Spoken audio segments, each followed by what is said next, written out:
Olá, povo de Deus, sétimo domingo da Páscoa, a Ascensão do Senhor, 12 de maio de 2024. Nossa leitura de hoje é a partir de Atos 1, de 1 a 11, Efésios 1, 17 a 23 e Marcos 16, 15 a 20.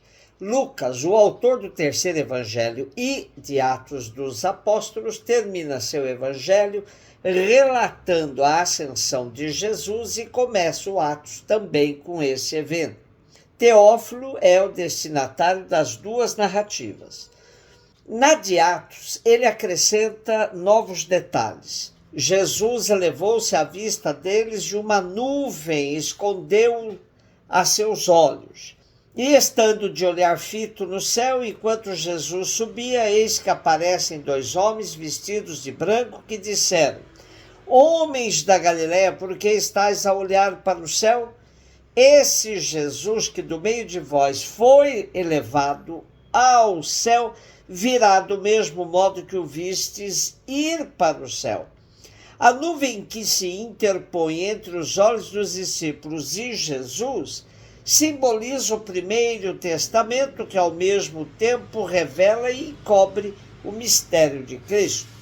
E os 40 dias entre a ressurreição e a ascensão é um tempo simbólico suficiente para que um cristão passe pelo catecumenato e conclua o seu período de iniciação nas coisas do reino. Com os Atos dos Apóstolos, Lucas quer dar um ânimo novo às comunidades que estão bem desanimadas no final do primeiro século, devido à demora na realização das expectativas que tinham em relação ao fim dos tempos. Esse fim não acontecia, o reino não chegava e a monotonia de ser cristão no dia a dia ia dominando os corações dos cristãos. É claro que quando Lucas escreve esse texto, Jesus já tinha voltado ao Pai e restava aos seus seguidores continuarem o caminho com força e coragem. Então, nada de ficar olhando para o céu e esperando soluções mágicas.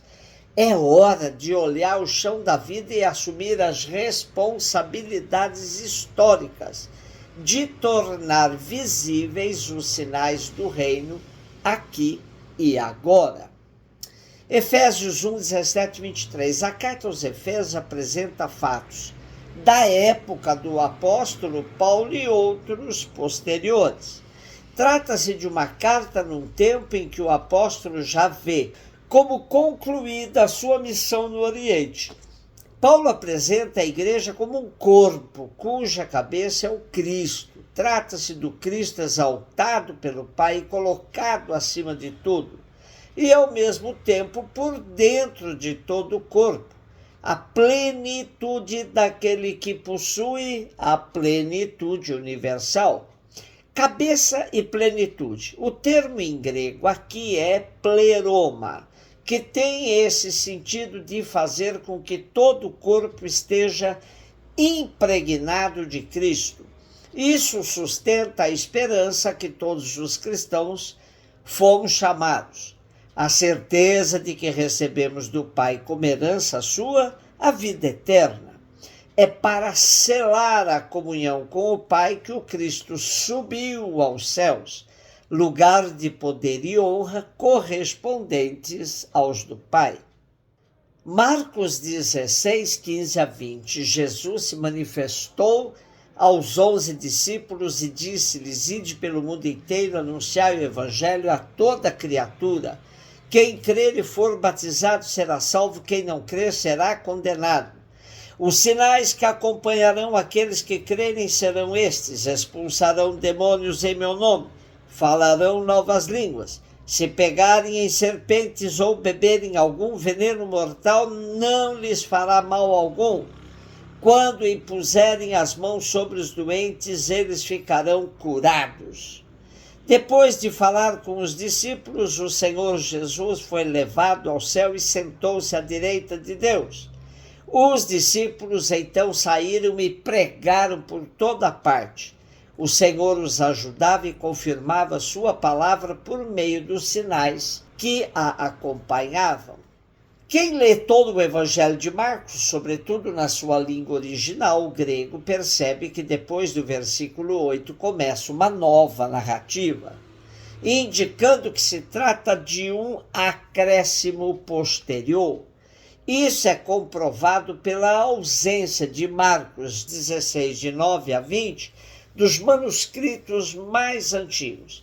Vale a pena ler onde realmente termina Marcos, que apresenta um final inacabado com as mulheres que foram ao túmulo para ungir o corpo de Jesus e não o encontraram. Aí estava um jovem que lhes disse: não tenhais medo, buscai Jesus de Nazaré, que foi crucificado.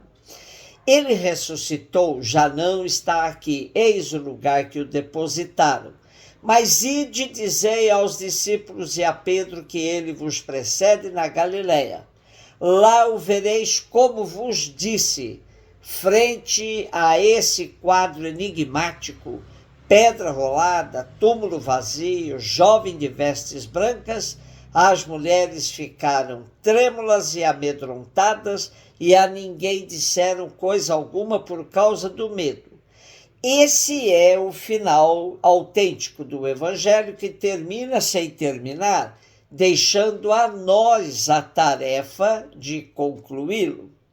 No trecho de hoje temos 3 movimentos: as instruções de Jesus ressuscitado aos seus discípulos para que continuem a missão, a partida de Jesus para junto do Pai e a saída dos discípulos para o encontro com o mundo, a ser missionado. Esse é o mandato do ressuscitado: ide pelo mundo, anunciai o Evangelho a toda criatura. Esse anúncio deve provocar nas pessoas uma situação de decisão e escolha. Quem aceitar o Evangelho será batizado e salvo. Quem não crer será condenado. O que é aceitar e o que é não crer? Não se trata apenas da boca para fora, mas é uma mudança de vida que testemunha ter aceitado o Evangelho ou não. Quanto aos sinais que acompanharão a todas as criaturas que aceitarem o Evangelho, é claro que não podemos entender de forma fundamentalista. Ninguém irá fazer o teste de pegar serpentes ou beber venenos. Na verdade, esses sinais querem dizer que não haverá limites, fronteiras, barreiras para o anúncio da Boa Nova. Pegar em serpentes, tomar veneno significa destemor, coragem daqueles que serão batizados por terem aceitado a Boa Nova. Nenhuma perseguição, nenhuma difamação os atingirá, nenhum veneno, nenhuma serpente os aniquilará. E como entender o movimento de subir e descer? Isso faz parte daquilo que eles entendiam por espaços e movimentos teofânicos. Para eles, Deus habitava nos altos dos céus. Assim como na tradição de Israel, Deus se manifestava sempre nas montanhas. Então, a volta de Jesus ao Pai é expressa em forma de subida. Porém, não podemos entender isso também ao pé da letra, como se Jesus, a exemplo de uma nave espacial, decolasse e fosse subindo aos olhos dos discípulos. Trata-se de uma forma de dizer que agora Jesus volta para o Pai. Mas o mais importante é a contrapartida, isto é, ele vai, mas fica no meio de nós. E a expressão sentado à direita do Pai vem de um costume antigo de referir-se a alguém a quem mereceu a honraria de estar sentado à direita do rei. Por isso, esse é o lugar de Jesus ao lado do Pai, na glória. Vai se realizando a promessa de Jesus, que estando junto do Pai, continua a acompanhar os seus discípulos na missão. E o que Jesus prometeu ainda será completado com o envio do Espírito Santo.